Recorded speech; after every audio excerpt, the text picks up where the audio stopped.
Om Swastiastu. Oke, terima kasih atas kesempatan yang diberikan kepada kami. Kami dari kelompok 1 kelas 2B akuntansi sore. Di sini kami akan membawakan suatu materi, yaitu mengenai metode serta turunan dalam perhitungan pendapatan nasional. Sebelumnya, izinkan kami memperkenalkan diri terlebih dahulu. Perkenalkan, kami dari kelompok 1 dengan saya sendiri Lo Juniari dengan NIM 210222679. Yang kedua, Niloh Putu Febriani Wayuningsih dengan NIM 210222681. Yang ketiga, Nikade Widya Kristina Putri dengan NIM 210222682. Yang selanjutnya Nimadia Yohandika Purnamasari dengan NIM 210222683. Dan yang terakhir Ikomang Dini Hartawan dengan NIM 210222781. Oke, adapun 4 pokok pembahasan yang kami akan ulas dalam video kali ini. Yang pertama yaitu mengenai definisi pendapatan nasional. Yang kedua, definisi dan perhitungan barang akhir, barang antara, nilai tambahan dan perhitungan ganda. Yang ketiga, definisi dan perhitungan pendapatan nasional, harga konstan dan harga berlaku. Dan yang terakhir, mengenai definisi dan perhitungan pendapatan nasional dengan metode produksi, pendapatan dan pengeluaran. Definisi pendapatan nasional. Pendapatan nasional secara sederhana dapat diartikan sebagai jumlah pendapatan masyarakat di dalam suatu negara pada periode waktu tertentu. Seluruh pengeluaran maupun pendapatan yang dilakukan oleh pelaku ekonomi dalam suatu negara yang dijumlahkan sehingga membentuk suatu pendapatan nasional. Jika dilihat dari jumlah barang dan jasa yang dihasilkan, produk dari pendapatan nasional dapat dikelompokkan menjadi 2. Yang pertama yaitu Gross Domestic Product atau GDP, dan yang kedua Gross National Product atau GNP. Dari kedua produk tersebut menghasilkan 3 konsep. Yang pertama yaitu Gross Domestic Regional Product atau GDRP. Yang kedua, Net National Product atau NNP, Net National Income atau NNI, serta yang ketiga yaitu Personal Income atau PI dan Disposable Income atau DI. Produk Domestik Bruto atau PDB atau juga bisa disebut dengan Gross Domestic Product atau GDP, yang memiliki pengertian yaitu nilai barang dan jasa dalam suatu negara yang diproduksi oleh faktor-faktor produksi milik negara, baik negara tersebut dan warga negara asing yang tinggal di dalam negara tersebut pada periode waktu tertentu, serta yang mempengaruhi produk domestik ini yaitu perubahan ketersediaan sumber daya dan peningkatan produktivitas. Yang kedua yaitu Produk Domestik Regional Bruto atau PDRB, atau bisa disebut juga dengan Gross Domestic Regional Product atau GDRP, yang memiliki pengertian yaitu keseluruhan dari nilai-nilai bruto yang berhasil diciptakan oleh seluruh pelaku kegiatan ekonomi yang berada pada suatu wilayah selama periode waktu tertentu.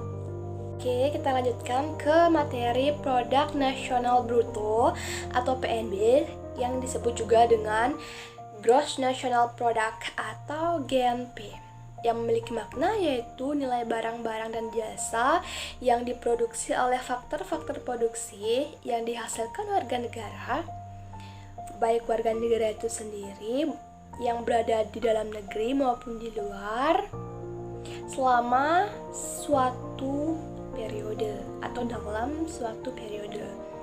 Produk dari nasional bruto hanya mencakup barang-barang nasional bruto atau disebut juga dengan final good atau nilai tambah atau value added.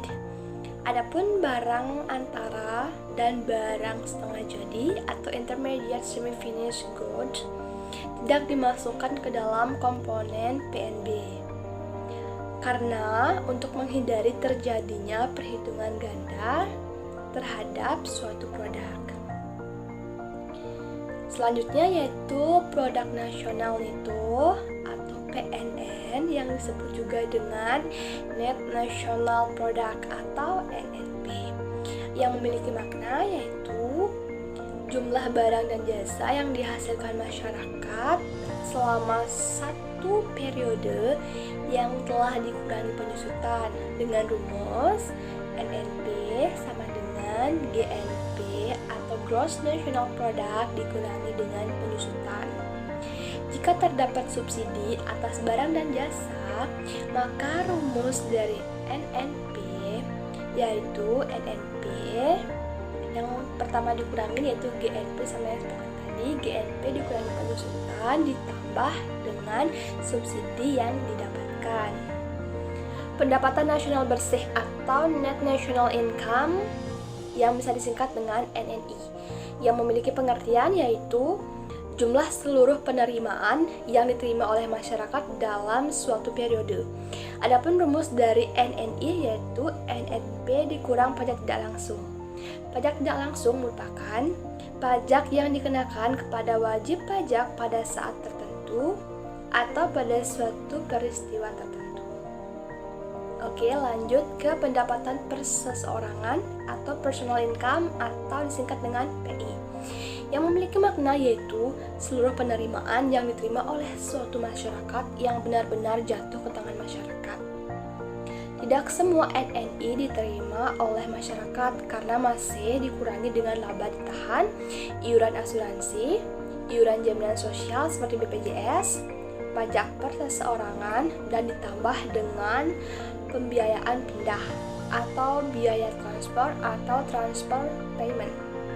Konsep pendapatan yang terakhir yaitu pendapatan disposable atau disposable income yang bisa disingkat dengan DI yang memiliki pengertian yaitu pendapatan yang siap untuk dimanfaatkan guna membeli barang dan jasa konsumsi dan selebihnya menjadi tanggungan yang disalurkan menjadi investasi. Disposable income ini diperoleh dari personal income atau PI yang dikurangi dengan pajak langsung. Pajak langsung atau direct tax merupakan pajak yang bebannya tidak dapat dialihkan kepada pihak lain. Harus langsung ditanggung oleh wajib pajak tersebut. Sehingga didapatkan rumus yaitu DI atau disposable income yaitu rumusnya PI personal income dikurangi pajak langsung. Pajak langsung yang dikenakan kepada wajib pajak setelah terbit surat pemberitahuan atau PPT pajak atau KOR yang dikenakan berulang-ulang dalam jangka waktu tertentu. Misal pajak penghasilan, pajak bumi dan bangunan, pajak penerangan jalan, dan lain sebagainya. Oke, kita lanjutkan ke pembahasan yang kedua yaitu definisi dan perhitungan barang akhir, barang antara, nilai tambah dan perhitungan ganda yang akan dibawakan oleh Febri. Pada Febri, dipersilakan. Barang antara, nilai tambah dan perhitungan ganda. Nah, pertama kita akan membahas tentang barang akhir. Pasti barang akhir itu? Barang akhir adalah barang yang dapat digunakan secara langsung tanpa perlu pemrosesan lebih lanjut lagi. Barang akhir digolongkan menjadi dua. Yang pertama, barang tahan lama atau durable goods, contohnya lemari pakaian, mobil, perabotan rumah tangga, kulkas, dan lain sebagainya.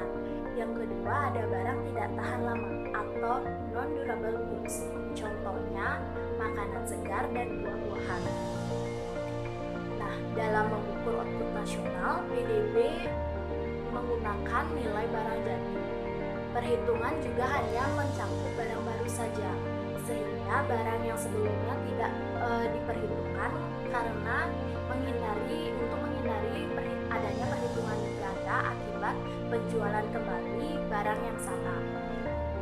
Apa sih barang jadi itu? Barang jadi adalah barang yang telah sebelumnya siap diproses dan dapat digunakan oleh semua golongan masyarakat untuk memenuhi keperluan mereka.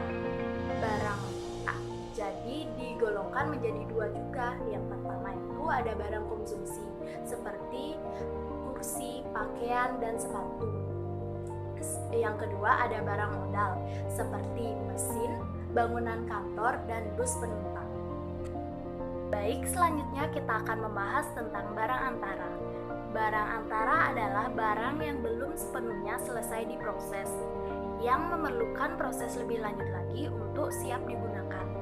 atau sering kita kenal dengan nama barang setengah jadi. Nah, barang antara ini meliputi bahan baku dan bahan penolong. Selanjutnya, mari kita bahas tentang nilai tambah. Nilai tambah adalah selisih antara nilai produksi dengan nilai biaya yang berupa bahan baku dan bahan penolong dalam suatu proses produksi.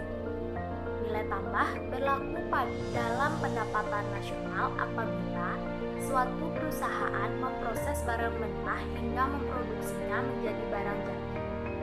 Nah, perhitungan BDP itu menggunakan nilai tambah untuk menghindari perhitungan ganda atas barang input yang dibeli pada perusahaan lain. Ada juga rumus perhitungan nilai tambah, yaitu nilai output dikurangi dengan nilai input. Terima kasih. Pendapatan nasional harga konstan. Pendapatan nasional harga konstan atau harga tetap yaitu harga yang berlaku pada suatu tahun tertentu yang seterusnya digunakan untuk menilai suatu barang atau jasa yang digunakan pada tahun-tahun yang lain. Menghitung nilai hasil PDB dengan menggunakan harga berlaku dapat memberi hasil yang menyesatkan karena pengaruh inflasi. Yang dimaksud dengan harga konstan adalah harga yang dianggap tidak berubah. Untuk menentukan PDB harga konstan, kita harus menentukan tahun dasar atau base year, yang merupakan tahun di mana perekonomian berada di kondisi baik atau stabil. Harga barang pada tahun tersebut kita gunakan sebagai harga konstan. Rumus perhitungannya yaitu deflator sama dengan harga tahun tertentu dibagi dengan harga tahun tertentu yang dikurangi 1 dikali dengan 100%. Pendapatan nasional harga berlaku. Pendapatan nasional pada harga berlaku adalah nilai barang-barang dan jasa-jasa yang dihasilkan suatu negara dalam suatu tahun dan dinilai menurut harga-harga yang berlaku pada tahun tersebut. Cara ini adalah cara yang selalu dilakukan dalam menghitung pendapatan nasional dari suatu periode ke periode lainnya. Dapat diramalkan bahwa apabila dibandingkan data pendapatan nasional dalam berbagai tahun tersebut, nilainya akan berbeda-beda dan menunjukkan kecenderungan yang semakin meningkat dari tahun ke tahunnya. Pertambahan nilai tersebut disebabkan oleh dua faktor. Faktor yang pertama yaitu ada pertambahan fisikal, barang dan jasa yang dihasilkan dalam perekonomian. Dan ada faktor yang kedua yaitu kenaikan harga-harga yang berlaku dari satu periode ke periode lainnya. Pertumbuhan suatu perekonomian diukur dari pertambahan yang sebenarnya dalam barang dan jasa yang diproduksikan. Untuk dapat menghitung kenaikan itu dari tahun ke tahun, barang dan jasa yang dihasilkan harus menghitung pada harga yang tetap. Oke, sekian pemaparan materi yang dibawakan oleh Ayu Andika dan Widya Kristina. Untuk materi terakhir yaitu mengenai definisi perhitungan pendapatan nasional dengan metode produksi, pendapatan dan pengeluaran akan dijelaskan oleh Kak Deni Artawan. Kepada Kak Deni Artawan, dipersilakan. Di sini saya mendapatkan pemaparan materi tentang pendapatan nasional dengan metode produksi. Menurut metode produksi, produk domestik bruto diperoleh dengan menjumlahkan nilai pasar dari jumlah barang dan jasa yang dihasilkan oleh berbagai sektor di dalam perekonomian dalam periode tertentu. BNP diperoleh dengan menjumlahkan nilai tambah yang dihasilkan oleh berbagai sektor perekonomian. Hal ini dilakukan untuk menghindari penilaian yang terlalu tinggi atas output yang diproduksi dengan perhitungan ganda, baik barang jadi dan jasa jadi maupun barang setengah jadi, dan jasa yang masih harus diolah. ISIC atau International Standard Industrial Classification mengklasifikasikan perekonomian Indonesia menjadi beberapa sektor atau lapangan usaha yang terbagi dalam 3 kelompok, yang diantaranya yang pertama ada sektor premier yang mencakup pertanian, peternakan, kehutanan, dan perikanan. Terus ada pertambangan dan penggalian. Yang kedua ada sektor sekunder yang mencakup industri pengolahan, listrik, air, dan gas. Terus yang terakhir ada sektor tersier yang mencakup perdagangan, hotel dan restoran, pengangkutan dan telekomunikasi, dan jasa lain-lain. Kesimpulan dari materi ini yaitu pendapatan nasional adalah jumlah pendapatan masyarakat suatu negara dalam periode tertentu di mana pendapatan atau pengeluaran yang dilakukan pelaku ekonomi dalam suatu negara dijumlahkan maka terbentuklah pendapatan nasional. Di dalam perhitungan pendapatan nasional terdapat barang akhir, barang antara, dan nilai tambah. Pendapatan nasional harga berlaku dan harga tetap secara terdapat pendapatan nasional metode produksi. Barang akhir adalah barang yang dapat digunakan secara langsung tanpa perlu memprosesan lebih lanjut. Barang antara adalah barang yang belum sepenuhnya selesai diproses, di mana memerlukan proses lebih lanjut sebelum menjadi barang yang dapat memenuhi kebutuhan masyarakat. Serta nilai tambah adalah selisih antara nilai produksi atau nilai output dan nilai biaya atau nilai input. Pendapatan nasional pada harga berlaku adalah nilai barang-barang dan jasa-jasa yang dihasilkan suatu negara dalam suatu tahun dan dinilai menurut harga-harga yang berlaku pada tahun tersebut. Sedangkan pendapatan nasional pada harga tetap yaitu harga yang berlaku pada suatu tahun tertentu yang seterusnya digunakan untuk menilai barang dan jasa yang dihasilkan pada tahun-tahun yang lain. Dalam pendapatan nasional, metode produksi domestik bruto diperoleh dengan menjumlahkan nilai pasar dari seluruh barang dan jasa yang dihasilkan oleh berbagai sektor di dalam perekonomian dalam periode tertentu, di mana PNB diperoleh dengan menjumlahkan nilai tambah yang dihasilkan oleh berbagai sektor perekonomian. Sekian kesimpulan dari materi metode serta turunan dalam perhitungan pendapatan nasional. Oke, sekian pemaparan materi dari kami dalam video singkat ini. Kami memohon maaf apabila dalam video ini terdapat kesalahan kata yang disengaja maupun tidak disengaja. Kami akhiri dengan para mesanti. Om Santi Santi Santi.